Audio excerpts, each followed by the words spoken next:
Welcome back to the Art and Jennifer Show. Public health officials in our country have started preparing for what the Centers for Disease Control and Prevention is calling a significant disruption to our daily life because of the coronavirus. 80% of the cases are mild. Many people will show no symptoms at all. We do know the basics of prevention. Wash your hands well and frequently, cover your mouth when you cough, and stay home if you feel ill. But that might be a problem because of the culture of our American workplace.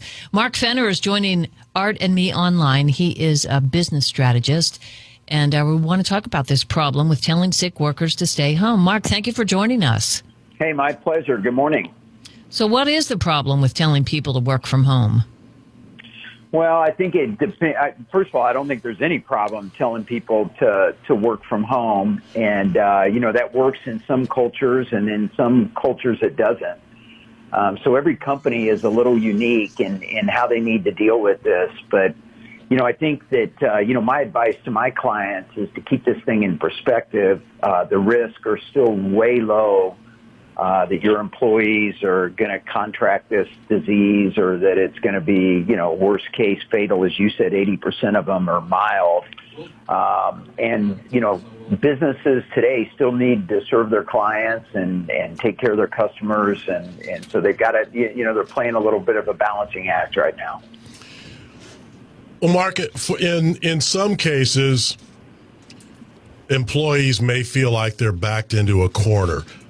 A New York University professor says more than a third of Americans have jobs that offer no sick leave, and they can't afford to take days off when they're sick. That seems like an impossible situation. Yeah. So I think that, so is your question, what should a company do, or, how can I help answer that question? Well, yeah, what would your advice be to companies? We know that there are some situations where people are either explicitly, sent the message that, no, don't take the day off, don't take a sick day. I mean, there's 2 points of view here. The employee who has been told in one way or another that if you take a sick day, you're going to have problems. And employers, we don't know how the coronavirus thing is going to play out in the U.S., but it's likely to get worse before it gets better. That's probably a reasonable statement. So that's right.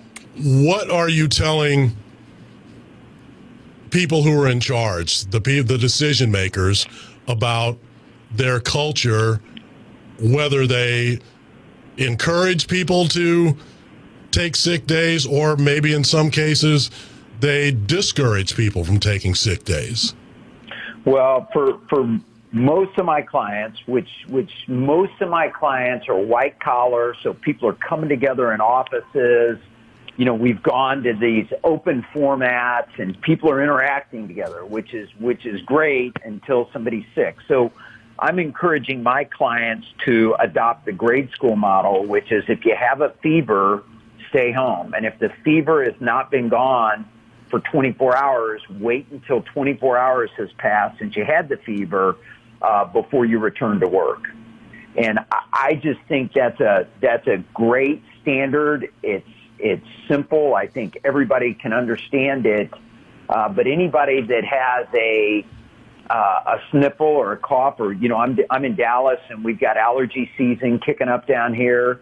Again, as a leader, there's a lot of fear and I think panic that's overtaking people. We got to remember that we still have jobs to do, and the ultimate risk of the coronavirus is still very small. They probably have a higher likelihood of getting in a car wreck on their way to work than they do coming down with coronavirus. So, unless you have a fever, the expectation is that you're still going to show up to work. But if you have a fever, the expectation is you're going to stay home and get yourself well.